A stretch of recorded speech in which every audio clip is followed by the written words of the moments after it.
You hear about these bullying schools, these grammar bully schools? Oh, yeah. That go around just beating up other schools to get funding. Oh, they're bigger schools that pick on smaller schools. Yes. And there's relegation that's going on in schools. So if you're in secondary, if you're a secondary school, you can actually get relegated to a primary school. But you can avoid that. You can avoid that by buying in people to stay at your school, like Stephen Hawkins. Yes. Right? Yeah. You can, foreign students. You could have foreign pupils. Right, top-class German students are bought into schools. Yeah, Middlesbrough. The school in Middlesbrough tried that. It didn't help. It's about to go primary, is it? I heard there's just going to be one grammar school, which is for the sons and daughters of Labour ministers, where they'll be taught why grammar schools are bad. All right. What we're going to do now is we're just going to take a look at some of the other counts that are shaping up. I believe there's a result due imminently from Greentown North. Thanks, Armando. No conclusive result from here yet. It really is too close to call. This is proving to be one of the toughest constituencies for any of the parties to battle for in the country. So at the moment, no one the clear leader. We'll join you later. OK, thanks very much. Now, earlier on, much earlier on, actually just before Christmas, we came across an all-seeing Japanese tourist who had mystic powers, who has predicted for us every election result tonight. So we filmed this Japanese tourist at Christmas just to see how accurate his predictions could be. So let's just have a look at his first prediction. It's for Oldham, East and Saddleworth, which I gather has been lost to the Lib Dems. So let's see how he has fared with that one. I predict a night of disappointment for the Lib Dems will begin when they fail to take Oldham, East and Saddleworth. My word, that's uncanny, because that has actually happened. Isn't that all filmed before Christmas, that was? Yeah. How did that happen? How did that happen? I have no idea. What's that, Mr. Tony Blair? Studio, there's one man who's been... Sorry, a little Dimbleby got into the works there. So I know what happened. We're just making all these things for... they want a new series of Auntie's Bloomers, so... They need some new material, I tell you. We're giving them plenty. I'll tell you, I've just heard there's results in from the House of Lords. Apparently the new Earl of Monmouth will be the son of the Earl of Monmouth. The new Duke of Gloucester will be the son of the Duke of Gloucester. No surprises really there. OK, and also because we've gone past midnight, we're getting some of the results in from the dead. So we hope to be giving you those as soon as they come through. We need a telepathist in for those ones. Right, well, here we are in a nice, warm studio. There's one man who's been out in the field whilst we've been in here. He's been getting his comedic hands dirty. He's been scoring point after point against the politicians. It's none other than our very own comedic agitator. It's Tony Robinson. He's somewhere in Warwickshire at this very moment, and he's having a satirical dig. Hello, Tony. What's happening? I'm here at one of the most satirical sites in the whole country, and we found a lot of very interesting stuff from the Ironic Age. This bone is from a Union dinosaur, and you can see by these marks that it's probably been stabbed in the back by New Labour. And I've got plenty of dirt on the Conservatives. There it is. It was found alongside a lot of Conservative skeletons in a closet, yeah?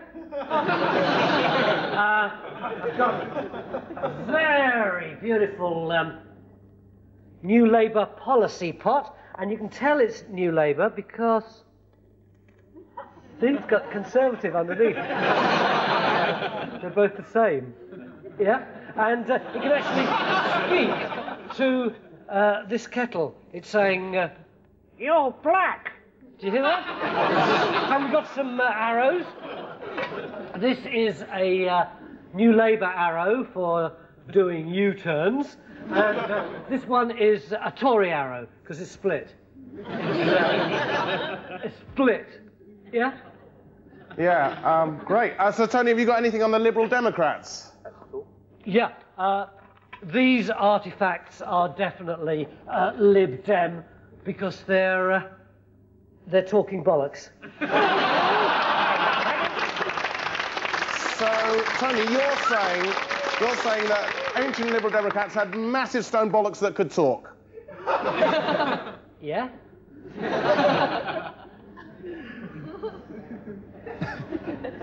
Oh.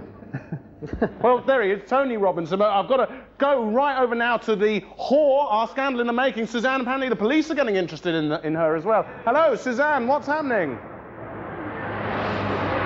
What are you doing?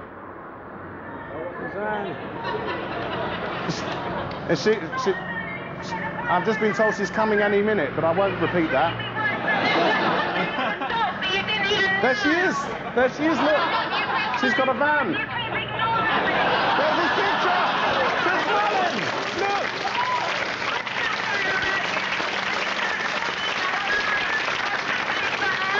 Yes. Fantastic. The first scandal has been made and you saw it live. How about that? I wasn't quite expecting to see Chris Mullin's face that big.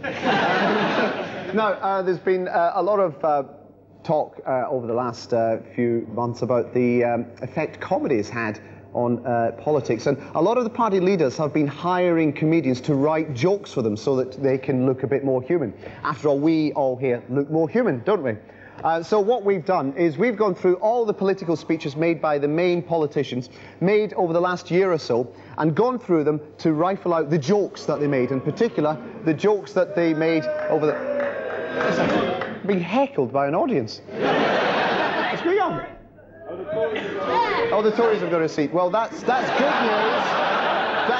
That's good news if you're politically impartial, which we are, aren't we? Or you will all be removed.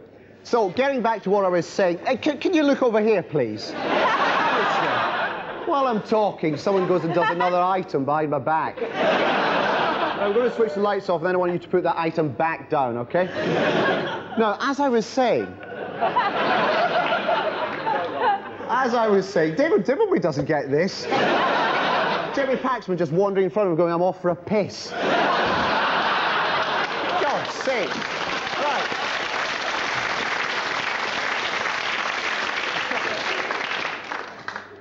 OK, so anyway, what we did was we went through all the speeches made by politicians over the last year and took out all the jokes from them and turned them into 3 stand-up comedy routines, OK? So, this is absolutely genuine. So I did all the Tory jokes, David did all the Labour jokes, and Peter drew an extremely short straw and did the Lib Dems, and we all performed them at various comedy clubs. We didn't tell the audience what we were doing. They thought they were genuinely our jokes. So let's just see how the politicians' jokes went down. Thank you. Thank you. Thanks very much. Thank you. So there's an election on. You see the election? Or was it just me? Yeah, I was just looking at the Labour Party. I mean, they're a bit odd, aren't they? They're a bit funny. Because if you look at their expenditure policy, you see, it's in such disarray. Right, I reckon it's in such disarray that if Labour get in, the taxpayer will be carried over more thresholds than Zsa Gabor or Elizabeth Taylor. They've got all sorts of strange policies. I mean, the Labour Party say they want to put Britain on a sure foundation, and I think they will. The rocks. You know, if you ask me, they're all as bad as each other. Yeah, they're all as bad, except for one man, Prescott. Isn't he great? Yeah. He is the man, isn't he? Yeah. I mean, the Tories, they say of Prescott, they say, you know, you can't understand a word he's saying. His syntax is all over the place. I keep talking about his syntax. Well, I thought syntax was the 23rd Tory tax rise. A fella came up to me in Eastleigh the other day and said, what's the difference between the Conservative Party and a larder? And I said, I don't know, what is the difference between the Conservative Party and a larder? And he said, one's clapped out embarrassment from the 1980s, and the other one's a Russian car. Labour Party are just as bad, of course. Labour Party are terrible. They have what I call polo economics. Do you know about polo economics? Basically, the manifestos are sugary and sweet, but it'll cost you a mint. No, the other day I noticed that Tony Blair, he pulled out of that debate. Right, you all remember, he pulled out of that debate. And the Tories sent a chicken round. Now, I don't know about you, but turkeys may not vote for Christmas, but I don't think chickens are going to turn up for television broadcasts. Actually, the reason I think that they sent him the chicken was that they wanted to egg him on. You like this? You like this? I see Captain Jean-Luc Picard has come out for Labour. Did you see that? Did you see that? Patrick Stewart, the actor, yeah? He's come out for Labour. Captain Jean-Luc Picard. Well, I'll say one thing. We got a few Klingons here, haven't we? Got a few Klingons here. First of all, there's John Major clinging on to the last minute. And then there's the ultimate Klingon in Tatton, Neil Hamilton. Yeah. I mean, that, you know, there's this Conservative Party, it's politics, but not as we know it. Yeah. Labour Party are terrible, though. They're into privatisation now.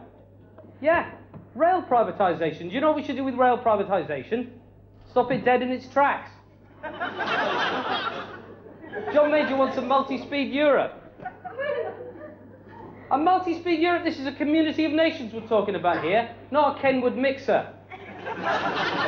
Terrible. I think the Labour Party are a tin of beans. Half-baked beans. And the Liberal Democrats are has-beens. Don't you think? Politics is like bicycling. The more you bicycle, then the faster you'll get to where you want to go. Thanks very much. Thanks. Yeah, I did a bit about Toy Town politics, didn't I? Yeah. Anyway, you've been a great audience. I'll leave you with this thought, and this thought alone. You can't tell all the truth all the time. Thank you very much. Good night. I'd just like to leave you with the words of Gladstone's wife, who said, William, you would be an unbearable bore if you were not such a great man. Thank you.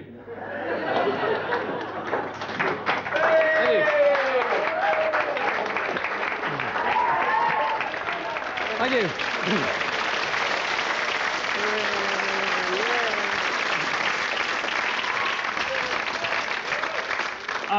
Okay. I believe Valerie Singleton in the Battersea House of Commons has got some very exciting developments. Hello, Valerie.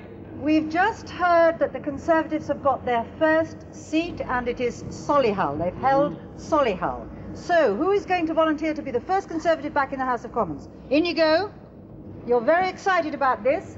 Now, things are changing very quickly, but I gather that Labour now holds 63, so Michaela's been 10, you're another 10, 66, 10, 20, 30, 40, 50, 60, you lot are going to have to be 3 each. You can be 3 each, in you go. And 4 Lib Dems, so there go our Lib Dems. No others yet. I'm running out of swingometers here. And there we go.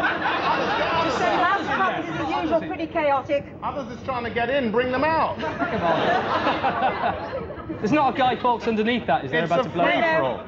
There we go. Come on, a little bit of excitement Bounce, here. make them bounce. They'll have me in there before long. I'm sorry. Okay. Thank you, Valerie. Back You're going to to keep us Peter. informed, yeah? Thank you.